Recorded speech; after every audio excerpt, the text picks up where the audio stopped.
with Run It Up Sports. This is part 2 in playoff predictions.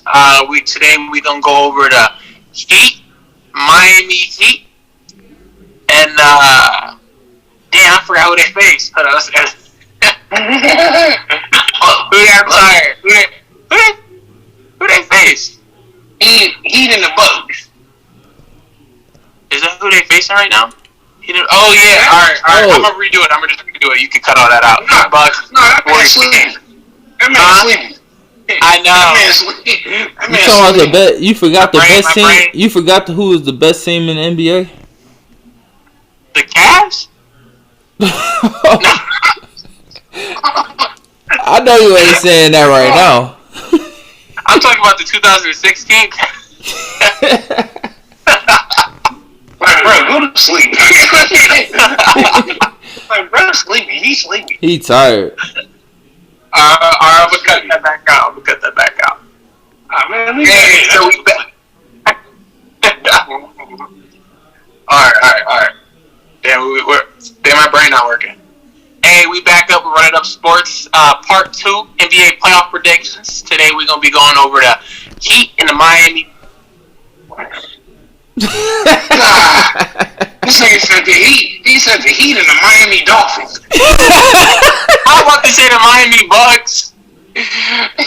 Yeah, it's the Heat. It's the Heat and the Miami Dolphins. The Heat and the Miami Beach. Alright. This is gonna be part 3 for it. We can cut everything out before that. Alright. 5. Tony Montana will be proud. 3, 2, 1. Hey, we back with Run It Up Sports. This is part 2 of NBA playoff predictions. Today we will be going over the Miami Heat and the Milwaukee Bucks. Second, the Sacramento Kings, the red hot Sacramento Kings, and the Golden State Warriors.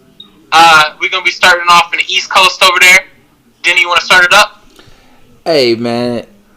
The Heat got lucky. Lucky. They shot 60% from 3. They shot over 50% from the field. That's never going to happen again. Not in a million years. First of all. Second of all, they sent Kevin Love out there as a freaking missile, Dennis Rodman, to freaking hurt Giannis. I don't know if they did it on purpose, but that's what happened. He hurt Giannis, and that's how the Heat won Game 1. That's the only reason why they won Game 1. Now, in Game 2, they lost by 30. Rightfully so. They shot 60% from 3 in the first game. In the second game, obviously they were terrible, but they were missing Tyler Hero. Tyler Hero's out for the season. So, obviously they're not going to shoot that. They wouldn't shoot that percentage with him or without him, but now they lost their best three-point shooter, and he's gone. So now, this series is over. Even without Giannis. If Giannis didn't play another game this series, I still got Bucks in 6. Oof, that's bold without Giannis. You got anything to say about that, Jeremy? Yeah, I ain't even gonna hold you, man. I don't really even care much about this series, man. I'll still say, with or without Giannis, the Bucks got this, man. So I'm gonna follow up with what Danny said, Bucks and State. Miami might steal another win, but I still got Bucks and State, so let's go. I'm gonna have to agree with y'all. I'm gonna go with Bucks and 6. Even though Giannis, dealing with his problems. It's a shame that the Heat they can't get past the Bucks team without the Greek. That's just sad. The Bucks on paper, with their help, don't look like a regular NBA team. I mean, you got Chris Middleton and Drew, but I just don't see that still as a winning roster to really be winning games like that. But yeah, I'm gonna go with Bucks and 6 and see what the three-headed monster in the East, the Bucks, the Sixers, and Celtics can do in the second round, and we're gonna see what happens. It's been a pretty exciting game over there on the West Coast with the underrated Sacramento Kings. Hey, hanging in there, doing what they doing. You want to start off with that, Jeremy? This series has been a pretty good series. We're gonna first start off with Draymond and his stupidity. Shouldn't have never got ejected in this game. This is the playoffs. They should have just let that slide because if anything, both of them should have got ejected. Sabonis did grab his leg. So I mean, in this one, I still got Kings taking it. Wait, did I have Warriors in the last? I think I had Warriors at 6, right? Yeah. Yeah, I'm gonna take that pick back, man, because King's been surprising.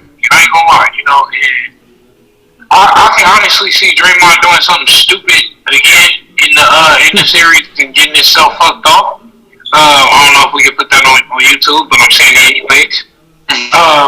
Get himself effed off. So yeah, I'm gonna have to go with Kings. Maybe in 7. Maybe in 7. Kings in 7, maybe. He says. What's your predictions, Denny? I'm gonna have to go with Jeremy. I mean, originally I picked. I really didn't make a pick. To be honest, originally in this series, I didn't pick anyone. I said that the series was gonna go 7, and I didn't know who was gonna win. Now after watching this, I think I have made a pick.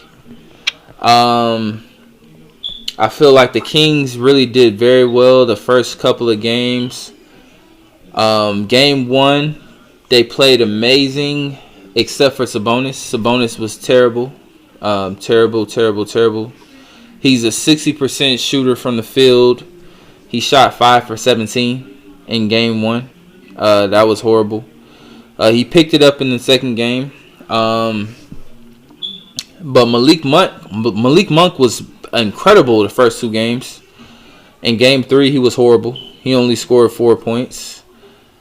Draymond Green getting suspended, I feel like it was well deserved. And he was asking for it after stepping. You clearly stumped on that man. That's one thing. That's what got you ejected. What got you suspended was the fact that you tried to start a whole nother Malice in the Palace afterwards by flipping off the fans and calling them the P word and saying all type of stuff that my 7 and 8-year-old who were watching didn't need to hear.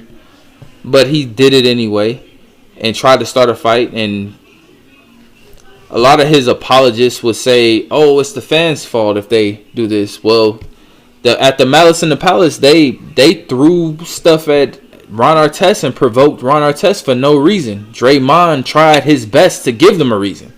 So he was trying to start a fight. He did his best. He did his best to try to start a riot. He tried to start something. That's what he wanted. So, I mean, I kind of wish he got what he wanted and we would have saw another Malice at the Palace. That would have been more entertaining.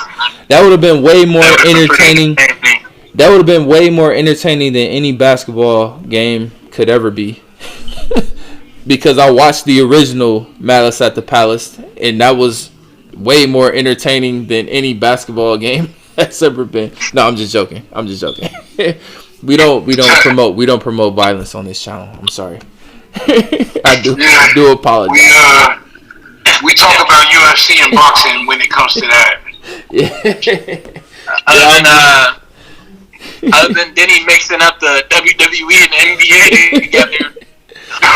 Yeah, I'm just joking. You know, this is Marlo. You know Marlo. Marlo knows boxing and Marlo knows basketball.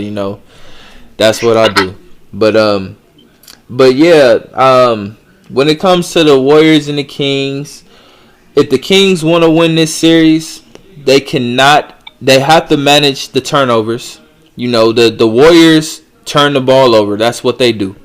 You cannot match them, and you cannot supersede them.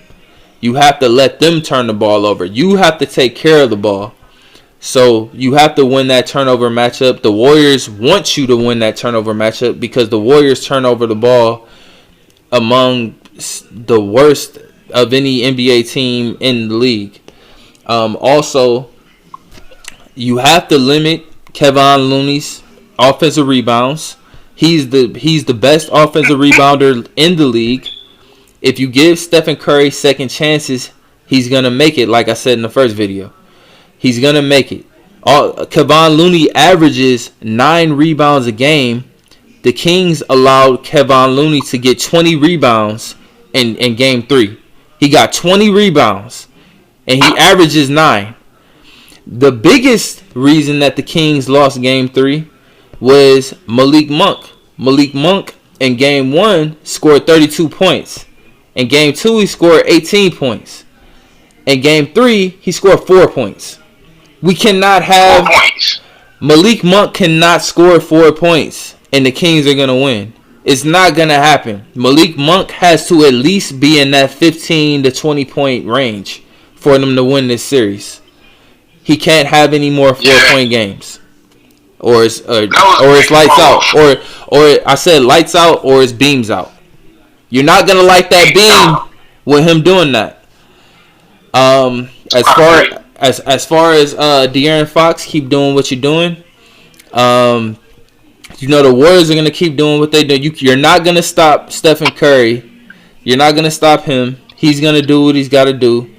The main thing that the Kings have to worry about is Kevon Looney. You got to keep him off them boards. Once Stephen Curry bricks that jump shot, or Klay Thompson bricks that jump shot, or Jordan Poole bricks that jump shot, that should be the last shot. You can't give them a second shot because they're going to make it. And they're going to make it. That's the bottom line. So, it looks like we lost Dion, so I'll take over from here. So, basically, that's the recap. So, y'all get with us next week when we post our next video. And we out. Boom. There it is.